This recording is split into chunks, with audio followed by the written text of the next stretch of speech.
Programang ito ay rated SPG. Striktong patnubay at gabay ng magulang ang kailangan. Maaaring may masiselang tema, lengguwahe, karahasan, sexual, horror o droga na hindi angkop sa mga bata. Magandang araw mga kaibigan at welcome back sa aking channel.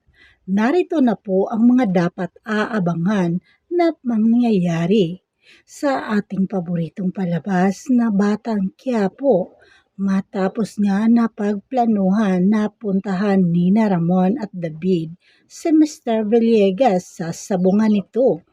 Magpapalitan ang mga ito ng putok ng baril. Dito nga ay mahuhuli ni Ramon si Mr. Villegas at pilit ni Ramon na paaaminin si Mr. Villegas kung sino ang bago nitong supplier ng droga. Kaya naman wala na nga itong magawa si Mr. Villegas na pilitan itong aminin na si Don Facundo ang bago niyang supplier ng droga. Kung kaya naman dito nga ay makumpirma nga ni Ramon na tama ang kanyang paghihinala. Dito nga ay isisit up nila si Don Facundo.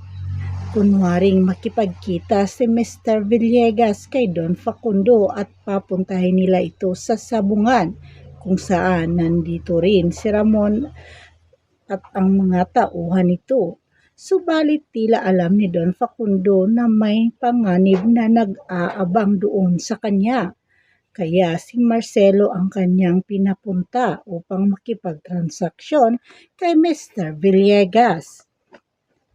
Kaya naman nang malaman nga nila Marcelo ang pangyayari ay dito nga ay magaganap ang malaking bakbakan sa pagitan ng Montenegro at nila Marcelo.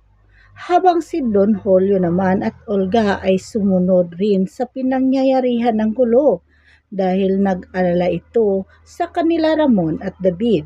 Subalit dito ay malalagay sa panganib ang buhay ni Don Julio dahil makikita siya ni Marcelo at hindi nasasayangin ni Marcelo ang panahon upang makapaghiganti kay Don Julio sa ginawa nitong pag-utos kay Olga noon na paslangin siya. Galit na galit naman si Olga nang makitang binaril ni Marcelo si Don Julio. At hindi mapagkaila na kahit malaki ang galit ni Olga sa ama ay mahal pa rin niya ito. Kung kaya naman nang barilin na sana ni Olga si Marcelo, ay laking gulat nga niya nang makita si Marcelo. Ganon din si Marcelo ay gulat na gulat din sa muli nilang pagkikita ni Olga. Ano kaya ang mangyayari kay Don Julio? Ito na nga ba ang kanyang katapusan? Sa kabilang banda naman, nagsagawa ng plano si Lula Tinding upang makatakas sila ni Noy sa loob ng kwadra.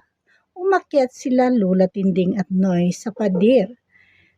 Nasabi ni Lula Tinding kay Noy na hindi raw sila lumaki sa Quiapo upang maging duwag. Ngunit sa kasamaang palad ay nahuli pa rin sila Lula Tinding at Noy sa mga tauhan ni Senyora Bettina. Dinakip ang dalawa at dinala sa harapan ni Senyora Bettina. Galit na galit si Senyora Bettina kung bakit umano tumakas si Lula Tinding at Noy. Ngunit dito ay hindi na napigilan ni Lula Tinding. Lumaban na ito kay Senyora Bettina. Nagsasabunutan ang dalawa. Ngunit habang nagsasabunutan si Lula Tinding at Senyora Bettina ay nakita sila ni Don Facundo. Ito na lamang po ang updates ko sa inyong mga kaibigan sa ating paboritong palabas na Batang Quiapo. Paki-like, share naman po sa aking channel at paki-subscribe na rin. Maraming salamat po sa inyong panunood at pakikinig. Hanggang sa muli.